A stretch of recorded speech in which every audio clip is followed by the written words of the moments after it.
إلا الله محمد رسول الله صلى الله تعالى عليه وآله وسلم. نحمده ونصلي على رسوله الكريم. أما بعد فأعوذ بالله من الشيطان الرجيم. بسم الله الرحمن الرحيم. يا أيها الذين آمنوا اتقوا الله وكونوا مع الصادقين. صدق الله مولانا العظيم وبلغنا رسوله النبي الأمي الكريم ونحن على ذلك لمن الشاهدين والشاكرين والحمد لله رب العالمين. معزز ذوی الاحترام علماء ملت اسلامیہ، شورائے اسلام، نقیب جلسہ، عرس اشرف الاولیاء و جشن دستار فضیلت میں شرکت فرمانے والے برادران اسلام، سماعت فرمانے والی خواتین اسلام، عزیز بچوں، نوجوان ساتھیوں، حصول سعادت و برکت کے لیے عقیدت اور خلوص کے ساتھ آئیے ہم اور آپ مل کر آقا نامدار، مدنی تاجدار، غریبوں کے غمخوار، صاحب ابرار و اخیار، سید عالم نور مجسم جناب محمد رسول اللہ صلی اللہ تعالی علیہ وآلہ وسلم کی بارگاہ بیکس پناہ میں جھوم کر ہدیے درود پاک پیش فرمائیں. اللہم صلی علی سیدنا مولانا محمد وعلی آل سیدنا مولانا محمد حبیبنا شفیعنا مولانا محمد وعلی آل سیدنا مولانا محمد صلی اللہ علیہ وسلم. حضرات گرامی، علماء ملت اسلامیہ کی زبانی آپ نے مسلسل خطبات سماعت فرمائے اور اپنے قلوب و ذہان کو آپ سب نے منور و مجلہ فرما لیا. اب چندہ کسی خطاب کی ضرورت نہیں، انہی خطبہ علماء سے متاثر ہو کر مجھے کچھ اہم کام کرنا ہے. کیا بھئی اب کام کیا وقت ہے کہ نہیں ہے؟ ارے بولو نا بھائی، نہیں ہے؟ گھبرا گئے ہو؟ آپ کا بہت مشکور ہوں کہ آپ نے اس جلسے کو بھری برسات میں بھی آزمائش کے اس دور سے آپ گزرے. کامیابی بالکل آپ کے سامنے ہے نا؟ اب گھبرانا نہیں ہے، اب تو یقین رکھنا ہے کہ ہم نے منزل پار کر لی ہے نا؟ کنارے لگ گئے ہیں، سہارا ملنے والا ہے نا؟ تمہارا بھی ہاتھ بڑھا ہوا ہے اور دینے والے کا بھی ہاتھ بڑھا ہوا ہے.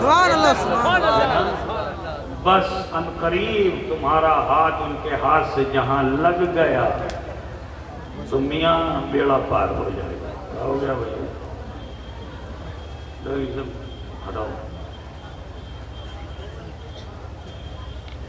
میں آپ سب کا بہت مشکور ہوں. اللہ تعالیٰ آپ سب کو اجر جزیل عطا فرمائے. میں کوئی خطاب کے لیے نہیں آیا ہوں، بس یہ بتانا چاہتا ہوں کہ بھی مولانا نے جو خطاب فرمایا بڑا مدلل اور جامع خطاب فرمایا. بس وہ ان کے خطاب سے کچھ باتیں اور جوڑ دینا چاہتا ہوں، ہے نا؟ یہ وہ آستانہ ہے جہاں آسانی سے کسی کو مرید نہیں کیا جاتا، تو پھر خلافت کہاں سے ملے گی، ہے نا؟ یہ وہ آستانہ آسانی سے نہیں مرید. میرے اشرف کو 12 سال کے بعد مرید کیا ہے، پتہ ہے آپ کو؟ اشرف جہانگیر سمنانی یہاں ہے، 12 سال رہے، حضرت خضر لے کے آئے تھے، یہ بھی بتایا تھا 70 جالوں سے بچا کے لایا ہوں. تو حضرت کو بہت جلدی سے مرید کر لینا چاہیے تھا نا، لیکن 12 سال کے بعد مرید بھی کیا اور فوراً خلافت بھی دے دی. اور صرف خلافت ہی نہیں دی، یہ بھی کہا کہ فرزند اشرف جب تمہیں قطبیت کا درجہ ملے گا تو میرے فرزند کو بھولنا نہیں. یہ ہے مقام اشرف. 12 سال سیوا کی تو نظروں میں کیسا آ گئے، ان کا مرتبہ مقام کیسا، اس راز کو سمجھو. کہا فرزند اشرف جب تمہیں مقام قطبیت پہ فائز کیا جائے گا تو میرے بیٹے نور کو بھولنا نہیں۔ تو جانتے ہو حضرت مخدوم سلطان سید اشرف جہانگیر سمنانی کو قطب الافطاب بنایا گیا کہاں؟ دکن میں۔ دکن میں جہاں ابھی ذکر کیا نا حضرت نے دکن کا، اسی دکن کے شہنشاہ حضرت بندہ نواز یسوع دراز رضی اللہ تعالی عنہ عنہ کے آستانِ عالیہ پہ آپ متقف تھے، اور وہیں آپ مراقب بھی تھے، اور معمولات چشتیہ پر آپ قائم تھے۔ حضرت مخدوم اشرف جہانگیر سمنانی 12 نمبر کمرہ، یہ بھی سن لیجئے، میں آج آپ کو ایک راز کی بات بتا دیتا ہوں کہ وہاں کی خانقاہ جو ہے، اس خانقاہ کے بھی 12 کا ذکر آپ نے کیا نا، وہیں مجھے یاد آیا 12 نمبر کمرے میں حضرت مخدوم اشرف جہانگیر سمنانی تھے، جہاں اور کون سا مہینہ تھا؟ یہ رجب کے بعد والا جو مہینہ آتا ہے نا، 14 شعبان المعظم۔ کون سا مہینہ؟ 14 شعبان المعظم۔ یہ سب تاریخی حقائق ہیں جو آپ کے سامنے رکھ رہا ہوں، ہے نا؟ اس زبان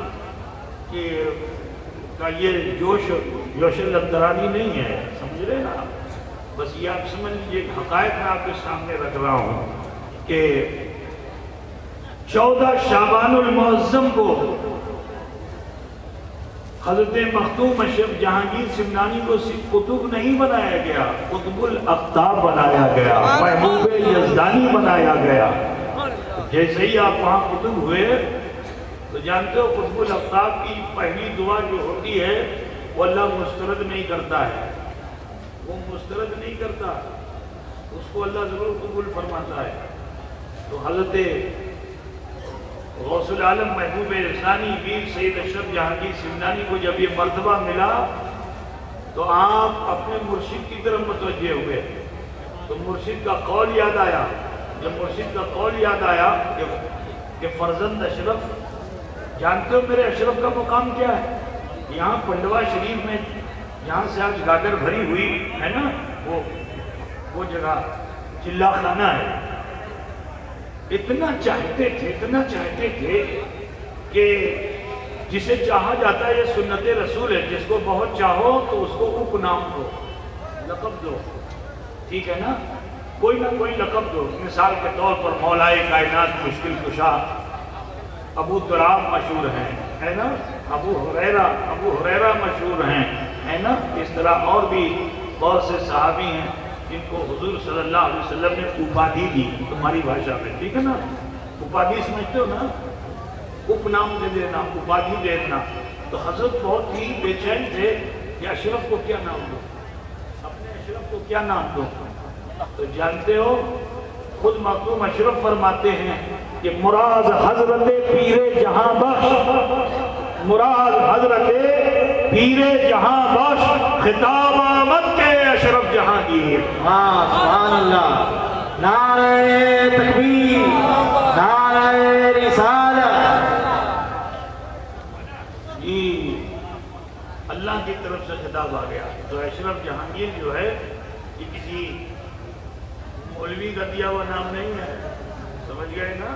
ہاں، اسی لیے کسی مولوی نے سوال کر دیا تھا کہ آپ جہانگیر کیسے؟ جہانگیر تو اللہ ہے، آپ کیسے جہانگیر ہے؟ تو مخدوم اشرف کو جلال آ گیا، فرمایا کہ میں جہانگیر بھی ہوں اور جہانگیر بھی ہوں۔ سبحان اللہ۔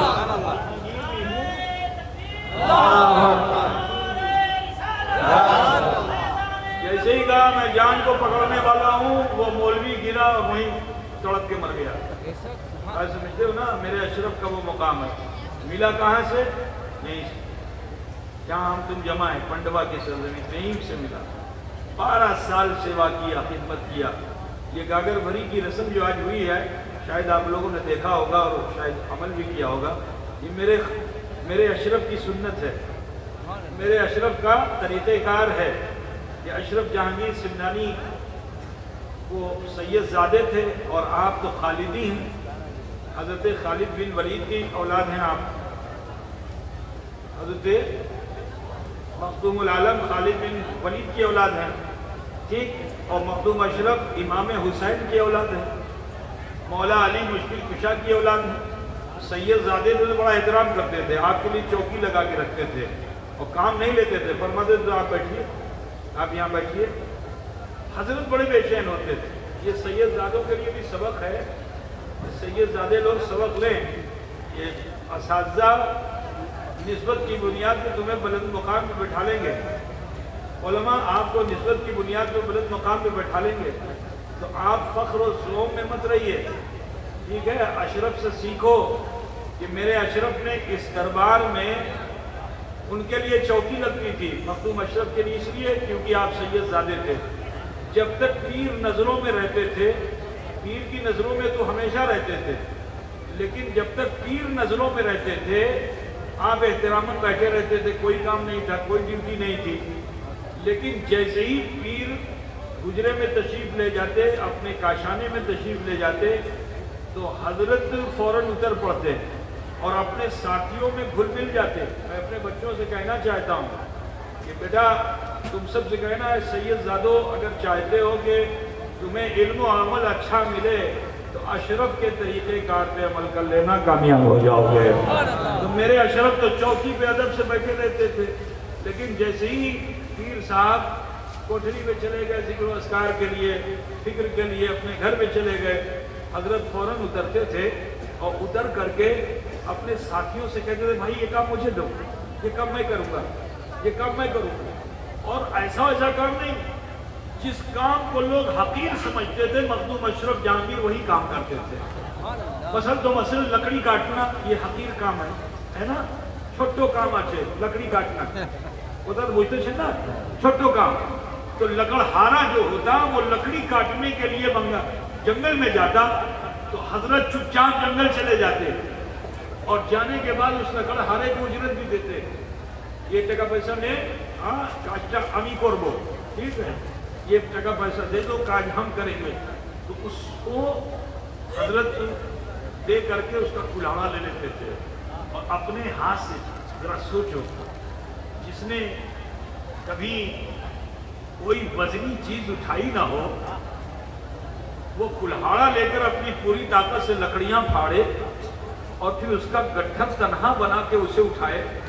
یہ تو اس لکڑہارے سے پوچھو جو جنگل میں لکڑیاں کاٹتا ہے اور اس کی ایک لالچ ہوتی ہے میں زیادہ سے زیادہ لکڑیاں لے کے جاؤں، تو روزانہ وہ وزن بڑھاتا رہتا ہے. کیوں حافظ صاحب ایسا ہوتا ہے کہ نہیں ہوتا ہے؟ حافظ صاحب کے علاقے میں دیکھتا ہوں وہاں لکڑی کاٹنے والے بہت ہیں، ہے نا. ہمارے حافظ صاحب عبدالجلیل صاحب اشرفی اللہ تعالیٰ ان کو صحت و عمر عطا فرمائے. حضور اشرف الاولیاء یہ بڑے شہید مرید ہیں، اللہ تبارک تعالیٰ ان کے علم و فضل میں اضافہ فرمائے. بڑی خدمت بھی ہے ان کی اور خاموش طبیعت ہیں. ان کے علاقے میں لکڑیاں کاٹنے والے لوگ زیادہ ہیں، جنگل ہے ادھر، پہاڑ سے لکڑی کاٹ کے لاتے ہیں. تو میں نے محسوس کیا کہ صاحب وہ لکڑہارا کبھی مٹی لکڑی لاتا ہے، کبھی مٹی لکڑی لاتا ہے، کندھے پہ اٹھا کے. تو یہ لکڑی کاٹنے والوں کو لالچ ہوتی ہے، وزن زیادہ لے کے جاؤں گا تو زیادہ مجھے ملے گا، ہے نا. 10 کلو کو 11 کلو، 11 کلو کو 12 کلو، یہ لالچ. اس لالچ میں لکڑیاں زیادہ کاٹنا. تو میرا یہ کہنا ہے کہ حضرت اشرف جہانگیر کی لالچ کیا تھی کہ میں بھی اس لکڑہارے سے زیادہ لکڑیاں لنگر خانے میں لے کر جاؤں، زیادہ لکڑیاں لے کر جاؤں. تو ہلکا وزن لے کے نہیں آتے تھے، بھاری وزن لے کے آتے تھے، زیادہ وزن لے کے آتے تھے. جو اٹھائے نہ اٹھے اشرف جہانگیر اسے اٹھا کے لاتے تھے اور لنگر خانے میں لے جا کے پیش کرتے تھے. باورچی سے کہتے تھے دیکھو حضرت کو خبر نہ ہو. کیا کہتے تھے کہ آج کل تو بنگالی کا مزاج ہے کہ 1 ٹکا بھی ہوگا تو ایسے کھڑا ہوگا، جب تک کہ اس کا نام نہیں پکارا جائے گا اس وقت تک وہ ہٹے گا نہیں، ہے نا. بولو 1 ٹکا بھی لا کے کھڑا ہو کے دے گا، جب تک اس کا نام نہیں پکارا، اس کے دادا اس کے پردادا کا نام جب تک نہیں پکارا جائے گا اس وقت تک وہ روپیہ دے گا نہیں، ہے نا. لیکن میرے اشرف کا عمل کیا تھا؟ تمہیں بھی سبق ہے، سید زادوں کو بھی سبق ہے. ڈھیر سب بیٹھے ہوئے ہیں، یہ سب میرے سے نیچے ہیں ماتحت، اس لیے میں ان کو سبق دے رہا ہوں. اللہ کرے کہ ان کے دلوں میں بات اتر جائے، ہے نا. تو لکڑیاں کاٹ کر لاتے چھپ کر اور عمل کرتے. یہ کہتے ہیں کہ مرشد کو خبر نہ ہو. بولو روشن ضمیر پیر ہیں، کوئی عمل ایسا مرید کا ہوگا جو جس پہ مرشد کی نظر نہ ہو. یہ عمل کرتے تھے. تالاب سے جو مریدین ساتھی آپ کے پانی بھرتے تھے تو ان سے گھڑا لے لیتے تھے اور فرماتے تھے یہ کام مجھے کر دے گا. تو یہ دو بزرگ حضرت نور قطب عالم پنڈوی اور مخدوم اشرف جہانگیر سمنانی، یہ دونوں بزرگ چھپ چھپ کے یہ عمل کرتے تھے. بیٹے تھے وہ بیٹے تھے حضرت نور قطب عالم، اور یہ مخدوم اشرف جہانگیر سمنانی سید زادے تھے. تو اب مجھے بتانا یہ ہے کہ وہ پانی لے کر سر پہ رکھ کر کے پانی گھڑا لے کر جاتے تھے، وہاں پیش کرتے تھے. تو خدمت میں عظمت ہے، یہی بتانا چاہتا ہوں. میں ان تمام سادات کرام سے کہنا چاہتا ہوں جو مجھ سے چھوٹے ہیں، بڑوں کی تعلیم تو میں نہیں کر سکتا، لیکن جو مجھ سے چھوٹے ان سے کہنا یہی ہے کہ اپنی سیادت پہ جتنا ناز کرو کم ہے، لیکن اپنی عادت کو بدلو. اپنی عادت کو بدلو. کسی کے ناز و نام سے ہو سکتا ہے کہ تمہارا نفس بڑھ جائے، نہیں، اپنے کو حقیر سمجھو. جتنا جھکا کے رکھو گے اللہ اتنا بلند فرما دے گا، اتنا بلند فرما دے گا. یہی دربار ہے. میں بتانا چاہتا ہوں، وقت زیادہ نہیں، بتانا چاہتا ہوں کہ آپ بڑے فصیح اللسان بلیغ البیان بزرگ تھے حضرت مخدوم علاء الحق پنڈوی. ان کا عالم یہ تھا کہ ایک وقت میں اعلیٰ حضرت فاضل بریلوی نے ایک شخص کے مسئلے کا حل پیش کیا، ساری دنیا میں ڈنکا بج رہا ہے. اللہ تعالیٰ ان کے رتبوں کو بلند فرمائے. فاضل بریلوی کے علم ریاضی کا ایک ماہر اپنا مسئلہ نہیں حل کر سکا، وہ آ گیا بریلی، اور بریلی میں آنے کے بعد اس نے، اور جانتے ہو کون تھا؟ وہ بھی اپنے ہی تھے، سید سلمان، کیا نام ہے؟ سید سلیمان تھے، وہی تھے. وہ بھی نسبت اشرفیہ لیے ہوئے تھے. مسئلے کا حل لینے کے لیے تشریف لے گئے وہاں بریلی شریف. عصر و مغرب کے درمیان آپ عصر کی نماز پڑھنے جا رہے تھے، وہیں ملاقات ہو گئی. آپ راستے میں، گھر بہت دور نہیں تھا مسجد سے، اور جیسے ہی پوچھا کیا ہے، کہا یہ مسئلہ ہے. مسجد میں قدم رکھنے سے پہلے ہی حضرت نے اس مسئلے کا حل پیش فرما دیا. آپ کی الجھن دور ہو گئی علم ریاضی کی، اس مسئلے کی. ایک مسئلہ پوری دنیا میں ڈنکا بج رہا ہے اعلیٰ حضرت کا. ذرا سوچو کہ حضرت شیخ علاء الحق پنڈوی وہ بزرگ تھے کہ یہاں سوال کرنے کی ضرورت نہیں ہوتی تھی. 700 علماء اپنے مسائل لے کر حضرت کی محفل میں بیٹھتے تھے، اور حضرت سب کے مسائل کا حل اپنے خطاب میں فرماتے. بیان ایسے بلیغ البیان بزرگ تھے. ان کے دربار میں ہم تم آئے. لیکن جانتے ہو غلطیاں سب سے ہوتی ہیں، نبی کو چھوڑ کر غلطی سب سے ہوتی ہے. سنو گے غلطیاں؟ سنو گے؟ ایک ہی غلطی زندگی میں ہوئی تھی. کیا غلطی ہوئی تھی جانتے ہو؟ حضرت تقوی میں باکمال تھے، علم میں باکمال تھے، کوئی مرشد نہیں تھا. اب کوئی مرشد نہیں تھا، کوئی پیر نہیں تھا. حضرت کی بات سے ملک کر کے یہ بات کہہ کے اپنی بات کو سمیٹ لوں گا. کوئی پیر نہیں تھا. تو ایک بیچارہ آ گیا، جیسے تم لوگ آئے ہوئے ہو نا، ایسے ہی حضرت کی محفل میں ایک آ گیا. حضرت کی محفل میں سب عالم ہی بیٹھتے تھے زیادہ. وہ بیچارہ آ گیا. تو عالم اور جاہل دونوں میں فرق ہوتا ہے نا. دونوں بیٹھیں گے تو بھی چہرے کی رنگت بتا دے گی کہ یہ عالم ہے یا غیر عالم ہے. ٹھیک ہے نا؟ چاہے جتنی بڑی داڑھی رکھے ہوئے ہو، ہر داڑھی والے کو عالم نہیں سمجھ سکتے ہو. ٹھیک ہے؟ اس داڑھی والے کے بغل میں کوئی عالم آگے بیٹھ جائے تب آپ شناخت کرو کہ یہ عالم ہے کون، فوراً پتہ چل جائے گا. کیونکہ عالم کی پیشانی پر نور علم ہوتا ہے. آپ سمجھ رہے ہو نا؟ وہ چمکتا ہے، ہر کوئی اسے دیکھتا ہے. ٹھیک؟ تو حضرت نے دیکھا سب تو چمک رہے تھے. ایک تھا ذرا ٹمٹماتا ہوا چراغ، بیچارہ تاجر، اس کے پاس تو علم نہیں تھا. تو حضرت نے، حضرت شیخ علاء الحق پنڈوی نے اس سے پوچھا کہ بھائی تم کس کے مرید ہو؟ بڑا مزاج ہوتا ہے نا. فرمایا تم کس کے مرید ہو؟ کہا میں گنج شکر کے مرید ہوں.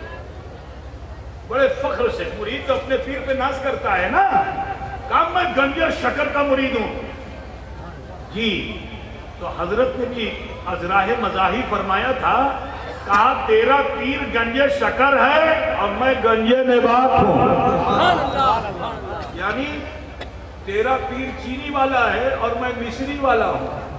پوچھتے مصری، ارے مصری پوچھتے بھی نہیں پوچھتے. میں مصری والا ہوں، ہے نا؟ تو مرید چڑھ گیا، مرید بہت خفا ہوا، کیا بولتا کھیپے گلن، ہے نا؟